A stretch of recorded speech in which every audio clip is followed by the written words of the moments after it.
The Trade Department says it will review its own organizational structure amid plans to right-size government agencies. Basic goods like eggs and sugar continue to see a spike in prices. And some exciting news in sports. The Filipinas make their debut on the AFF Women's Final Stage after a massive victory over the defending champs.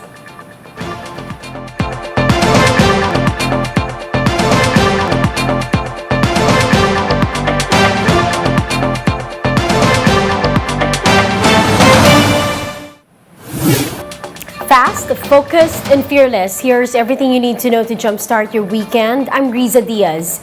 President Ferdinand Marcos Jr. has recovered from COVID-19. Press Secretary Trixie Cruz Angeles announced the president's recovery on Friday. After finishing his isolation period, Marcos Jr. swore in Manuel Antonio Tehanqui as the country's permanent representative to the World Trade Organization. The Marcos administration continues to allay fears among government workers over their right-sizing plan, but authorities clarify it will not immediately result in massive layoffs. Here's the report. Government workers are expressing fear over the Marcos administration's plan to right-size government agencies. The Budget Department earlier said that they aim to save government funds by achieving a small bureaucracy and fixing agencies that have repetitive or overlapping functions. The DBM admitted, though, that the plan could affect at least 2 million government workers. Still, Labor Secretary Bienvenido Laguesma defended the move, saying it will not immediately result in massive layoffs. Ang sinasabi sa right-sizing, lalo na sa akin, nanggaling ako sa pribadong sektor din, tinitignan yung proseso ng streamlining of procedures. Meron din pagkakataon na ang ilang departamento mas higit na nangangailangan ng karagdagan tao dahil ang serbisyo nila, for example, Cheryl, social services, no? Vice President and DepEd Secretary Sara Duterte is also backing the right-sizing proposal, but she says she does not see it happening anytime soon. I don't see it happening in the short term dahil mahirap po mag-right size ng buong government. But I think it's a good direction sa ating Pangulo para po nare-review natin kung lahat ba ng mga empleyado at lahat ng mga posisyon ay useful siya. The Trade Department, for its part, says it will review its own organizational structure in line with the President's directive. With the shift to digital technology, DTI will improve employees' digital expertise and skills and empower them in their respective jobs. The Civil Service Commission says it supports any move that would ensure greater efficiency in public sector administration. It also assured that it will thoroughly study any proposed bill on right-sizing the bureaucracy. Senator Bongo also supports the move in order to provide faster and more reliable service to the public. But Go emphasized that when it comes to right-sizing, there must be careful balance between eliminating redundancies and inefficiencies in the bureaucracy. Senator Coco Pimentel, meanwhile, said the trick is to open our mind that a department can be, quote, lean and mean and still be a department. But Pimentel added the executive branch should take the lead in identifying agencies affected by their proposal. Senator Cheese Escudero, on the other hand, said he will await the complete proposal of the executive department before commenting further. The same goes for Senator Mig Zubiri. Zubiri said he will first seek clarification with the budget and finance departments before making any further comment on the proposal. Arian Kalumbiran, We Are One News. We'll be back with more stories after the break. Keep it here on One News.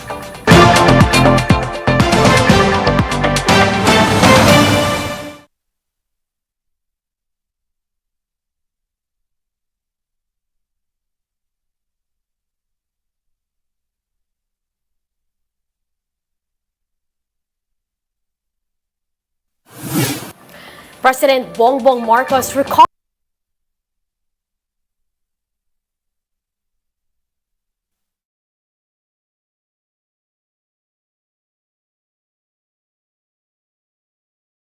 you're still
You're still watching One News Now. I'm Riza Diaz.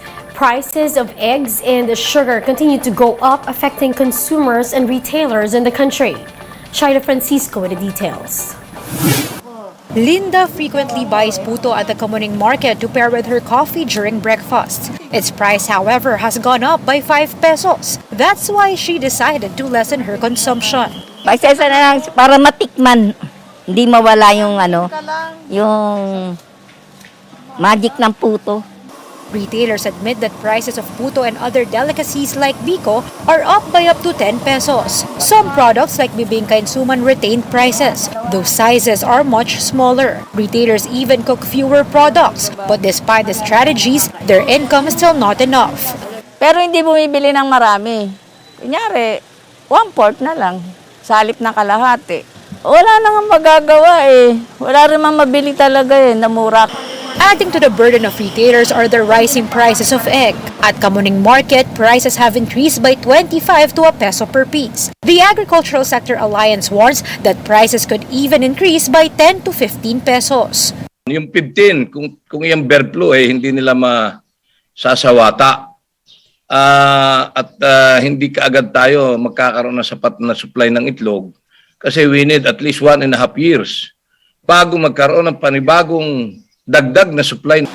But it's not just eggs that are seeing a price increase. Even sugar prices are going up, with white sugar now priced at up to 95 pesos a kilo. The United Sugar Producers Federation warns that there might be a price manipulation going on. The group added that while supply should not be blamed for high prices, they are still foreseeing a shortage in the next few months. For now, they are calling on the Sugar Regulatory Administration to import 100,000 metric tons of sugar.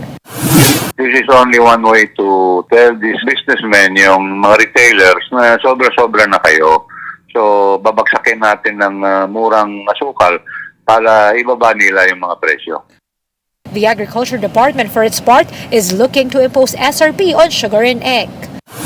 Even before we come up with a suggested retail price, we will definitely have a stakeholders meeting so we can come up with the right price. Shaila Francisco, we are One News.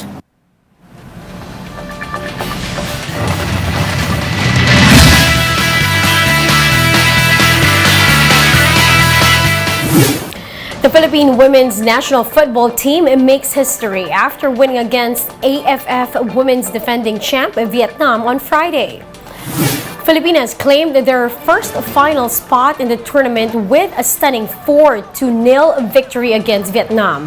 The team got their first break after Haley Long scored a goal at the 32nd minute. Now, by the second half, Filipinas let out another barrage of shots while defending against their foe. The team is now assured of at least a silver and is gearing up to face their rivals Thailand tomorrow. Meanwhile, GILAS Pilipinas bounces back after crushing India with a 42-point lead. Asia 30 Ravenna played a big part in the beatdown with 17 points, 5 rebounds, 2 steals, and 1 assist. Will Navarro and Bobby Ray Parks Jr. also scored 18 and 12 points respectively. In the end, Gilas scored 101 points against India's 59. Gilas is set to face the New Zealand Tall Blacks tomorrow, but regardless of the results of the match, the team will be moving up to the tournament owing to the win over the other tiebreaker rule. Now back in the home front, NLEX Road Warriors blew past the Blackwater Bossings with a 98-68 victory last night. NLEX's tight defense prevented Blackwater from scoring more than 2 measly points in the first quarter. Don Trollanos shot 16 points, 3 rebounds, and 3 assists in the 23 minutes he spent on the hard court, while Magnolia Hotshot scored an overtime win against Meralco Bolts in the night's second match. The game was head-to-head throughout the quarters, but the Hotshots used a 5-0 run in the overtime, holding Meralco scoreless. The match ended at 97-88. And those are the top stories of the hour. Join us later at 10:15 in the morning as we continue to monitor the day's biggest stories. You can also catch One News on Signal Play app. Register for a free account now at www.signalplay.com and stream One News live anytime, anywhere. I'm Riza Diaz. Mask on, wash hands, and stay safe, Philippines. We are One News.